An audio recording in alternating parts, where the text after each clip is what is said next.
आज का टॉपिक है बच्चे मानसिक तनाव से ग्रसित है, कैसे पहचानें। जैसे बच्चे हैं वो जो मानसिक तनाव में ग्रसित रहते हैं वो पहला एकांत पसंद करेंगे,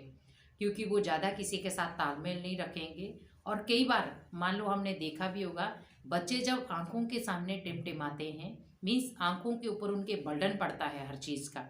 तो ऑटोमेटिक बच्चे के अंदर बहुत सारा स्ट्रेस उसने स्टोर कर रखा होता है।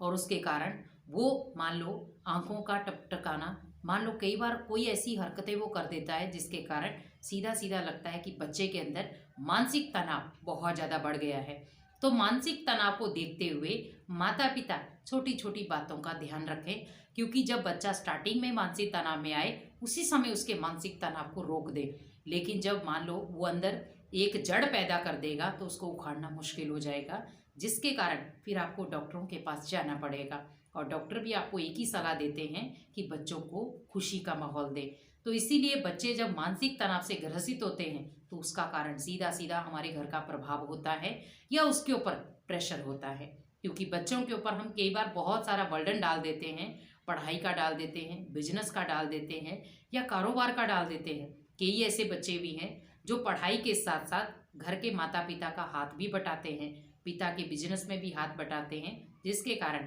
उनका पढ़ाई में थोड़ा ध्यान कम रहता है।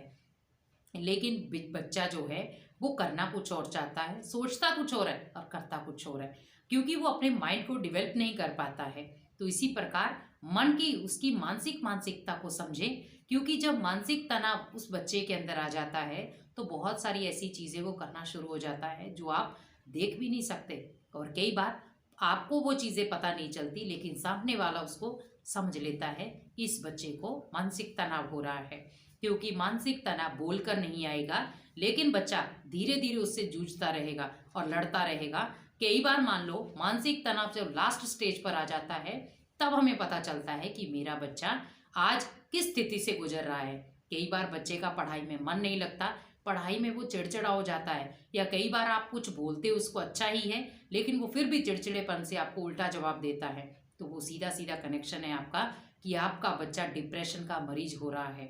क्योंकि बच्चे ज़्यादा चिड़चिड़े तभी बनते हैं जब वो डिप्रेशन का शिकार होते हैं। क्योंकि डिप्रेशन कई प्रकार का होता है, ज़रूरी नहीं है कि एक पागल व्यक्ति है वही डिप्रेशन का मरीज है। लेकिन आज एक अच्छा भला व्यक्ति है लेकिन उसकी सोच डीपली चली जाती है और उसके कारण वो डीपली सोच से उभर नहीं पाता,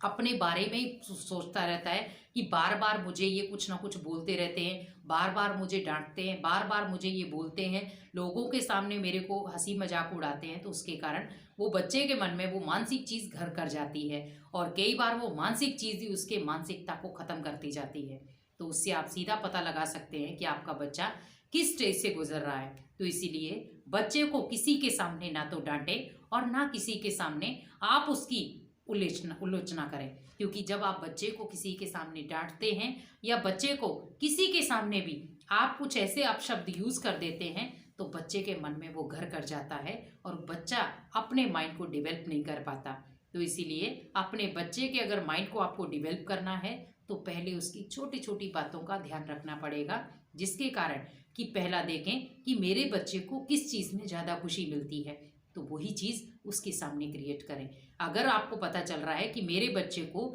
मेरा बोल डिस्टर्ब कर रहा है या मेरी बातें उसको डिस्टर्ब कर रही हैं तो ऑटोमेटिकली आप अपने आप का परिवर्तन करें और उसके कारण ऑटोमेटिकली आपका बच्चा स्थिरता में आना शुरू हो जाएगा बिना मेडिसिन के। क्योंकि बिना मेडिसिन के ही आप अपने बच्चे को घर बैठे ठीक कर सकते हैं। उसके लिए आपको छोटे छोटे पहलुओं की ज़रूरत है, जिसके कारण आपका बच्चे का मन क्या चाहता है आपके लिए वो चीज़ें करें। क्योंकि जब हम किसी के सामने अपने बच्चे को डांटते हैं तो ऑटोमेटिक वो सोचता है कि मेरे को माता पिता ने डांटा, लेकिन मेरे दोस्त को तो उसके माता पिता बहुत प्यार करते हैं, तो ऑटोमेटिक ये मानसिकता कमज़ोर हो जाती है, जिसके कारण आपका बच्चा डिप्रेशन का मरीज बन जाता है। तो इसीलिए उसकी मानसिक